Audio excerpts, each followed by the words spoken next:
down upon the underworld to smash gangland comes the mysterious, all-powerful character who is a problem to the police, but a crusader for law. In reality, Dan Garrett, a rookie patrolman, loved by everyone, but suspected by none of being the Blue Beetle. As the Blue Beetle, he hides behind a strange mask and a suit of impenetrable blue chain armor, flexible as silk, but stronger than steel.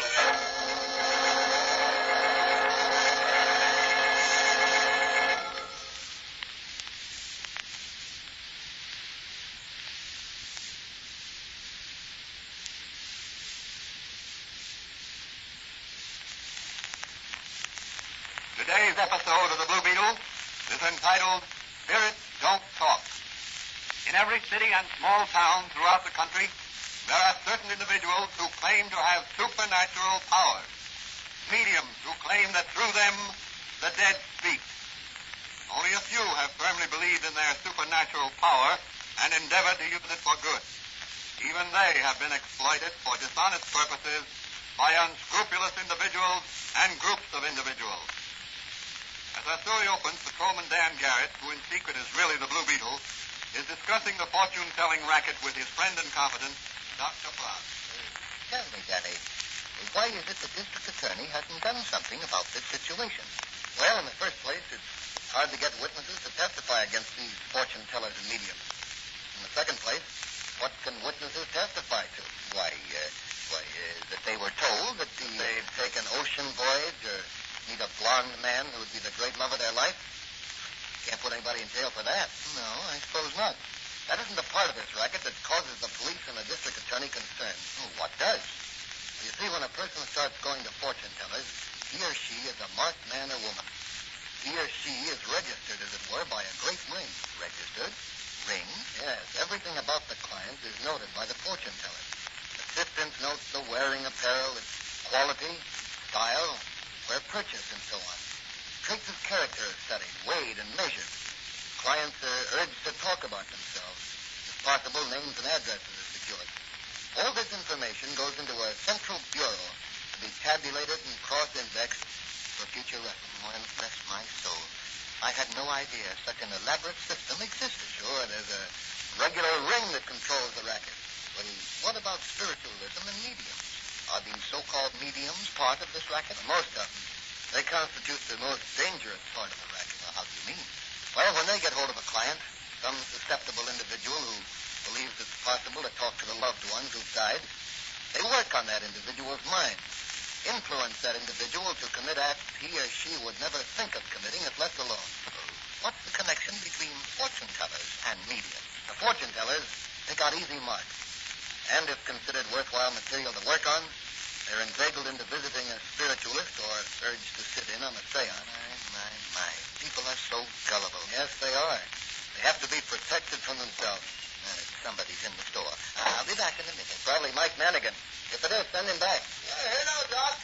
Is Danny the daredevil dude patrolling the street? Yes, Danny's back in the laboratory. They're probably cooking up a witch's brew of some sort. You mind if I go in? Oh, no. Go right back, Officer Manigan. Hello, Mike. Hello, Danny. Are you ready to visit the mediums? Ready and waiting. Hey, you look very smart in your civvies. Yeah, I think your advice is good. They'll never suspect we're cops in these clothes. How about that? My wind-blown barb and your red face. You don't look like bookkeepers. Where are you two boys going? To a seance. You mean seance, Yeah, we're going to talk with the dead. Who's the medium? Well, he calls himself Professor Windrip. Where's the seance being held? Windrip's house out on Elm Street.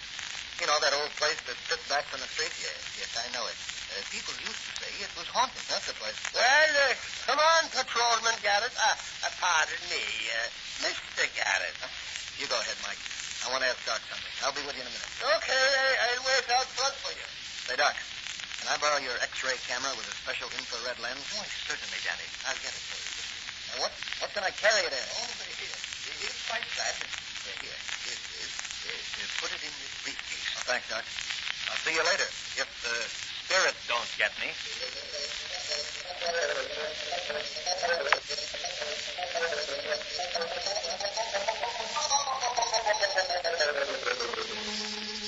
In another part City, an interesting discussion is being held. Banker James Henley is talking with his son John and his nephew William. I want you, John, and you, William, to accompany me to the seance, Professor Windrip. May he be able to communicate with my dead son, Rodney. Oh, Dad, it's all a fake. This spiritualism and medium and such stuff. I don't believe Professor Windrip or anybody else can communicate with the dead. Well, I do. You only have to take one look at the professor to know that he's unusual. He has that faraway expression that psychic people have. Oh, nonsense. William is right, John. Professor Windrip is gifted beyond most mortals. I'm sure he will be able to communicate with my elder son who was killed in Spain. Perhaps Rodney will be able to advise me in my financial affairs.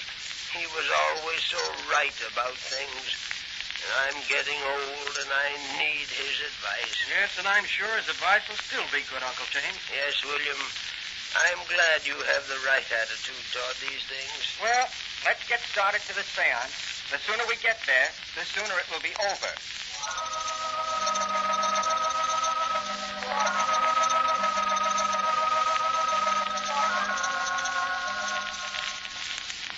Who's going to be out at Windrip's place, Daddy? Not sure. Charlie Storm and his son told me that Banker Henley's a frequenter of Windrip's seances. How are we going to get in there? Charlie got me 2 cards from a girlfriend of his, who's a hostess in one of those gypsy tea rooms. Do you think they'll suspect us? I don't know, but let me do the talking. You just keep still and look psychic. And how does a guy look when he looks psychic? Just stare straight at everything and everybody. Just as if you were looking through them at the immortal spheres. That's the way I look when I've been hit on the head. Well, I'll sock you one before we go in, if that'll help. Never mind. I can look psychic without your help. Okay. That's the house ahead. Yeah, it's a pleasant-looking spot for a murder. Are you healed? No, I didn't bring a gun. Well, I did. And if any goes to depart a spirit, that stay with me. I'm going to use it. Now, here we are. Come on, Mike, and remember to look psychic. Okay, Daddy. Good evening. Are you expected? We have cards. Very good. Will you come in, please? The seance is about to begin. Thank you. Who are these gentlemen, Gertie? They have cards, sir. Are you Professor Windrip? Yes, I am. This is Mr. Michael P. Manigan, and I'm Mr. Van Norden Garrett. We were recommended to you by the Gypsy Tea Room. My friend here is psychic. Oh, I see. Well, come in, gentlemen. Right in here. This is Mr. James Henley, the banker. His son, John, and his nephew, William. Mr. Manigan and Mr. Garrett. Pleased to meet you. Now, will you all take seats, please? You and Mr. Manigan sit here, Mr. Garrett. Thank you. We sit in a circle and hold hands. Mr. Henley, you sit here on my left, between Mr. Garrett and me. John, you sit on my right. And, William, you sit next to your cousin John, between him and Mr. Manigan. Here we go. This is a lot of poppycock. John, be quiet. If you don't want to sit in, leave the room. Oh, all right, Father. I'll keep quiet. I'm afraid your son is not in a receptive mood, Mr. Henley. No, he'll be all right, Professor. He's young, that's all. Yes. Now, we'll each take the hand of the persons on either side of us. And I'll put the lights out with this switch in the floor at my feet. Quiet, everybody. Relax. Banish thoughts of this mundane world and let your minds wander out into the infinite. What was that sound? My teeth chattering. Father! Is that you, Rodney, my son? Yes, Father. Your son who was killed in Spain. Speak to me. Rodney, are you well? I cannot rest. A heavy burden lies on my soul. What is the burden on your soul, Rodney? My brother John does not love you. Only William loves you. That's a lie. William is a crook. This seance is... Light. Switch on those lights. What happened here? John, what's wrong? Where lies he? What happened? What happened here? Oh, look, my son John there on the floor. Stand back, everybody. Hannigan, cover those exits. He's dead, all right. Stabbed in the back. Wait a minute. What is this? Who are you to give orders in my house? Patrolman Dan Garrett. My psychic friend is Officer Hannigan. And if anybody attempts to leave this room, this gun of mine will speak. And it won't be a psychic message either. Call headquarters, Danny. This is a case of murder.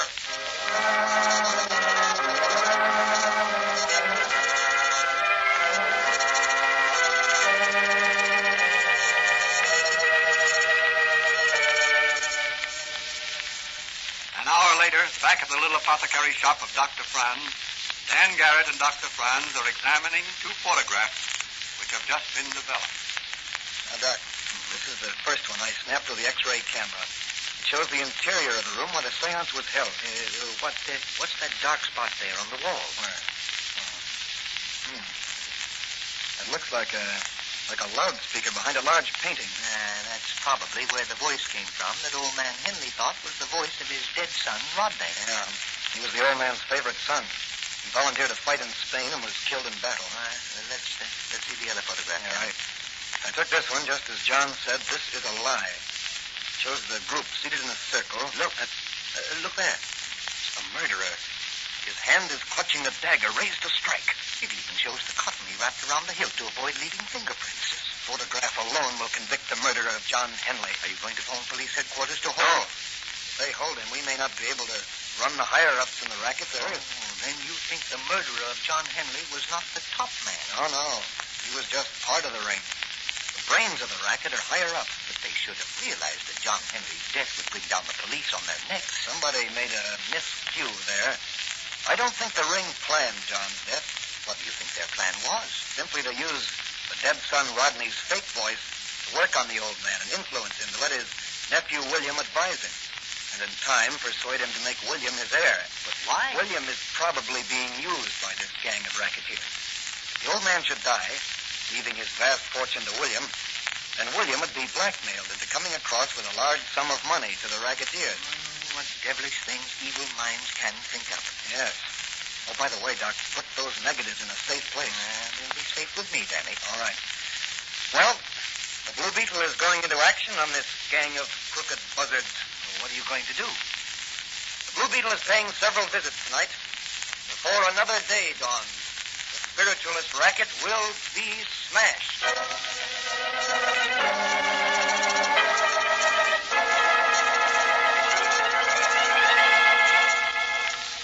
Who is the murderer of John Henley? What will the Blue Beetle discover at Professor Windrop's residence? Whose warped mind is behind all these fiendish schemes to prey upon honest but superstitious and ignorant persons? Off through the night speeds the Blue Beetle in his crusade against crime.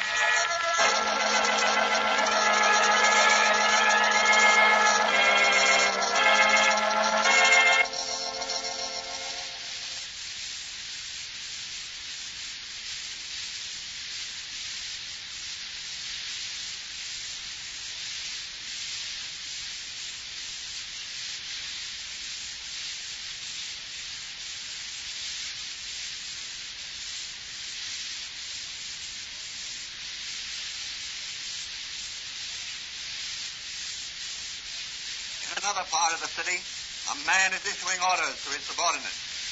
A dark, sinister-looking man whose tight-lipped smile has no mirth in it. His business is creating spirits. Spirits of those who have departed. Joe, that last batch of cloth you bought me was certainly cheesy. My old nightshirt makes better ectoplasm than that junk. Yeah, but you see, boss. Never mind the alibis. Trade it in and get something finished. Clark. Yes, sir. You still recording famous voices off the air? Yes, sir. Okay.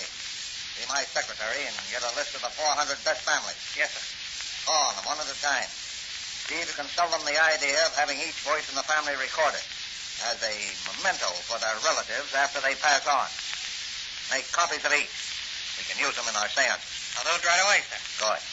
And as you go out, tell Sweeney and maintenance to order 2 dozen more loudspeaker sets through my radio stores. 50 dozen crystal balls and 75 cases of playing cards. Right away, sir. Did you send for me, Chief? Yes. Now look, my apple-cheeked little trigger man. Professor Windrip phoned me that he has reason to suspect that some photographs were taken at his seance tonight by Patrolman Dan Garrett. The negatives may still be in his possession, or they may be in the possession of Dr. Franz that runs that little apothecary shop. I want those photographs. Okay, Chief, I'll get 'em.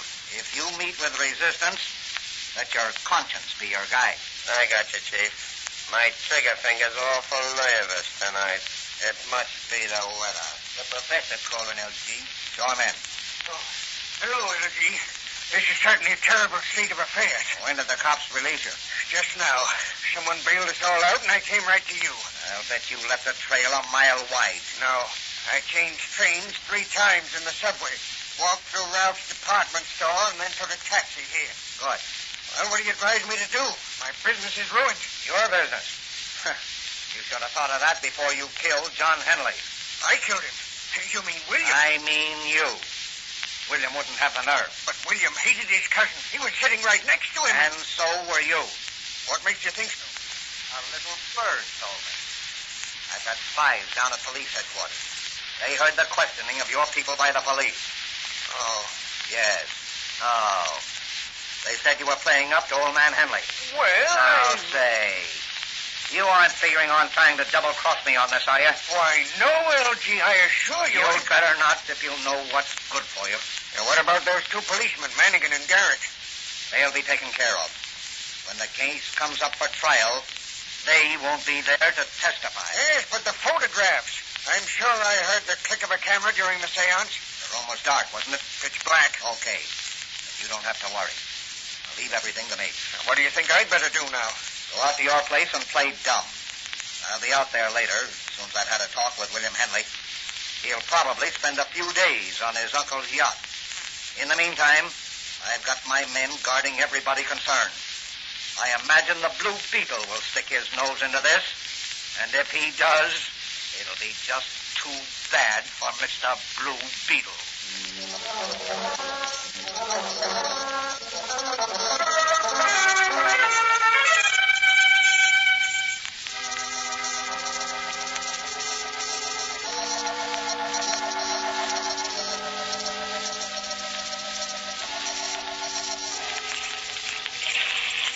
Now, look, Henley. I don't think you killed your cousin John. I didn't. I swear I didn't. Well, okay. Now, you just take it easy. Lay up to your uncle, and you'll be the white-haired boy. He always believed anything his son Rodney told him. But this murder, what about that? We're going to let Professor Windrip take the rap. He's all washed up with us. I see. Later, you will introduce your uncle to another medium. We'll go to work on him again, in your favor. You'll be his heir. Yes, but he may live a long time, and I need money now. My creditors are hounding me, and I can't wait. Now, take it easy. Take it easy. Just as soon as he makes a will in your favor, he'll meet with an accident. You mean... He'll be talking with his dead son, Rodney, direct. Very clever scheme, but it won't work. The Blue Beetle. Yes, the Blue Beetle, and he's going to nip. Shall I let him have it, LG? Kill it. Go ahead, shoot.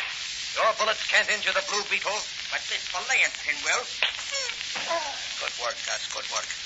You throw a mean belaying pin. Sounds like a light. What'll I do with him? Tie him up. Weight his body with an anchor and toss him overboard. Okay, LG.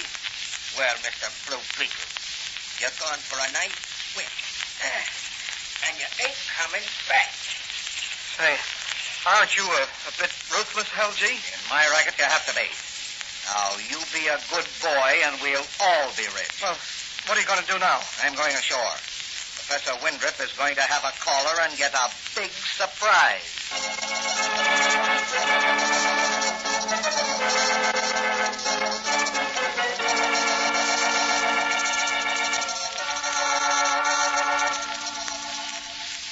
All right, Gherkin. I'm going to get some sleep. This has been a very trying evening. Yes, sir. Very good, sir. Did you dismantle and hide the phonograph equipment and records? Yes, sir. Everything's been taken care of. Will you be sleeping late in the morning, sir? Yes, Gherkin. Call me about noon. Very good, sir. Good heavens. Who can that be at this time of night? Well, I'll see, sir. It may be Mr. LG, as you call him. Good evening, sir. The master's just retiring. Well, he'll see me. Oh, there you are. Oh, yes. What have you found out, LG? The Blue Beetle paid a visit to Henley's yacht while I was talking with William Henley. Well, how did you get rid of him? He's bathing in the Sound with a 50-pound anchor tied to his feet. Great heavens. Yes, he was in the way. Just as you're in my way, Professor Windrip. What do you mean? You're all through, Professor. You almost cleared our racket. I can't wait for the law to take its course. Besides, you might spill the beans. Oh, no. I'm taking no chances. I'm going to close your mouth right... Drop that gun, LG, or I'll blast you with my magic ray. The Blue Beetle. Yes, the Blue Beetle. You must be a strong swimmer, Blue Beetle. I am, and I learned a few tricks from Houdini. Otherwise, I'd be lying at the bottom of the Sound. Get him, Gherkin. Get him from behind. Oh, no, you don't. Not this time, Gherkin. The Blue Beetle's on the alert. And here's one for you, Professor Windrip. Murderers. Now I'll take that gun, LG. Certainly, Blue Beetle. Here it is, right in the... Just a little jiu-jitsu. Now I've got the gun. What are you going to do? You've got nothing on me. Oh, no? I swam back to the yacht after I freed myself from the anchor rope and had a little talk with William.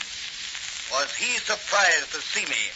He's going to talk and talk plenty. He can't prove who killed John Henley. But the photographs Dan Garrett took at the seance can. What do you know about those photographs? Blue Beetle knows everything. Now listen, Blue Beetle. Those photographs will never be shown at any trial. Pudgy has seen to that. What do you mean? Pudgy's my trigger man. I sent him to interview Dan Garrett's friend, Dr. Franz, the chemist.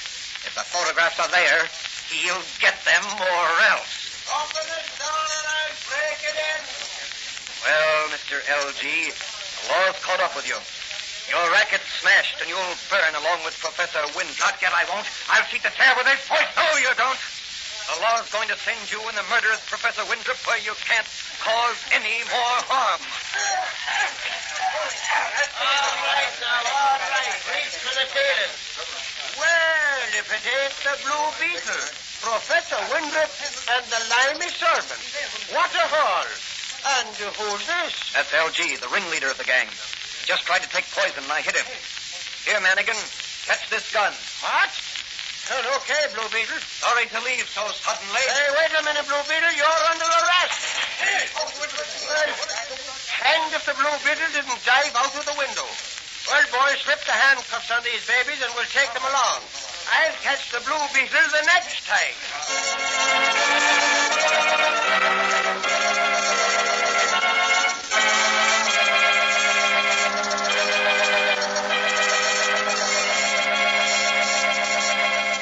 And so the Blue Beetle caught and turned over to the police several racketeers. But what about Doc Franz and the photographs? What has happened to them? Has Pudgy carried out the orders of his chief, the infamous LG?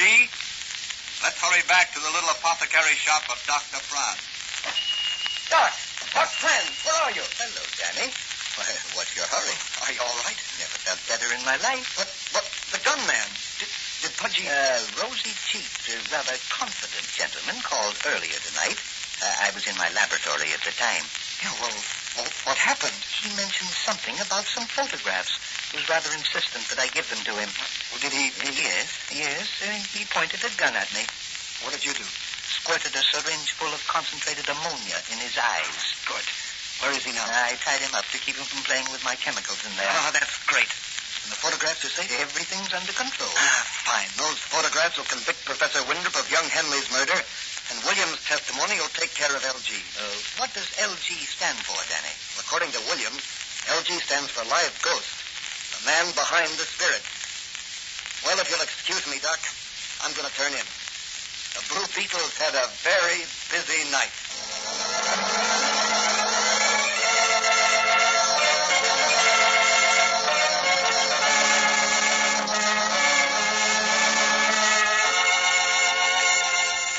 And so all loose threads were tied together. And another racket smashed, thanks to Dan Garrett, Mike Manigan, Dr. Franz, and the Blue Beetle. What new adventure awaits the Blue Beetle? This question will be answered in the next episode of the Blue Beetle.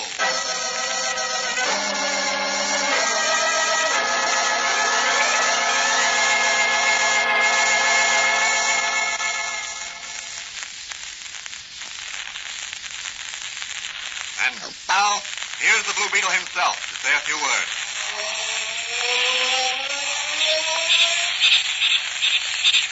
moral of this story is that there's no honor among thieves. In other words, never become associated with anyone in any endeavor or plan that is not absolutely straightforward.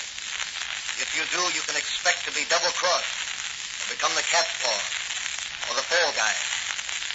Remember to always look up, never down, and to associate only with those persons you can respect.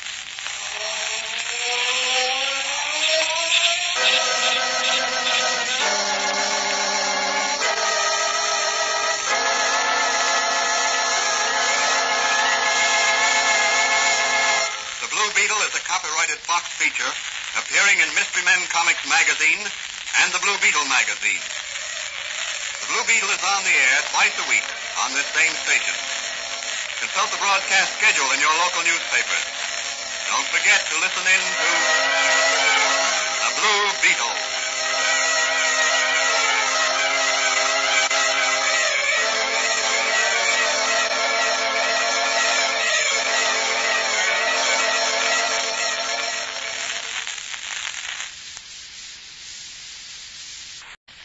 Tabulated and cross-indexed for future reference. Well, bless my soul. I had no idea such an elaborate system existed. Sure, there's a regular ring that controls the racket. But what about spiritualism and mediums? Are these so-called mediums part of this racket? Most of them. They constitute the most dangerous part of the racket. Well, how do you mean? Well, when they get hold of a client, some susceptible individual who believes it's possible to talk to the loved ones who've died, they work on that individual's mind. Influence that individual to commit acts he or she would never think of committing if left alone. What's the connection between fortune tellers and mediums? The fortune tellers... Only a few have firmly believed in their supernatural power and endeavored to use it for good. Even they have been exploited for dishonest purposes by unscrupulous individuals and groups of individuals. As our story opens, Patrolman Dan Garrett, who in secret is really the Blue Beetle, is discussing the fortune-telling racket with his friend and confidant, Dr. Brown. Tell me, Danny, why is it the district attorney hasn't done something about this situation? Well, in the first place, it's hard to get witnesses to testify against these fortune tellers and mediums. In the second place, what can witnesses testify to? Why, that they were told that they'd taken ocean voyage or... Strange mask and a suit of impenetrable blue chain armor, flexible as silk, but stronger than steel.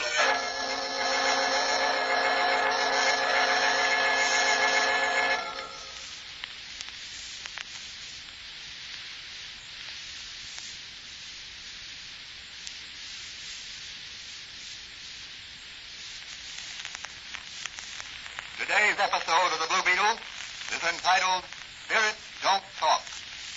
In every city and small town throughout the country, there are certain individuals who claim to have supernatural powers, mediums who claim that through them the dead speak.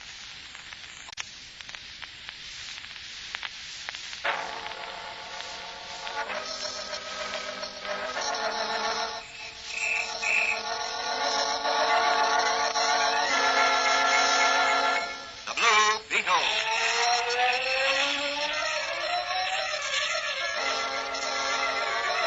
Sweeping down upon the underworld to smash gangland comes The mysterious, all-powerful character who is a problem to the police, but a crusader for law.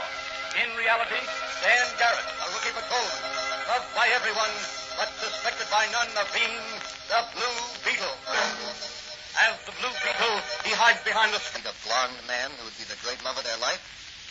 Can't put anybody in jail for that. No, I suppose not. That isn't the part of this racket that causes the police and the district attorney concern. Oh, what does? You see, when a person starts going to fortune tellers, he or she is a marked man or woman. He or she is registered, as it were, by a great ring. Registered? Ring? Yes. Everything about the client is noted by the fortune teller. Assistant notes the wearing apparel, its quality, style, where purchased, and so on. Traits of character are studied, weighed, and measured. Clients are urged to talk about themselves. If possible, names and addresses are secured. All this information goes into a central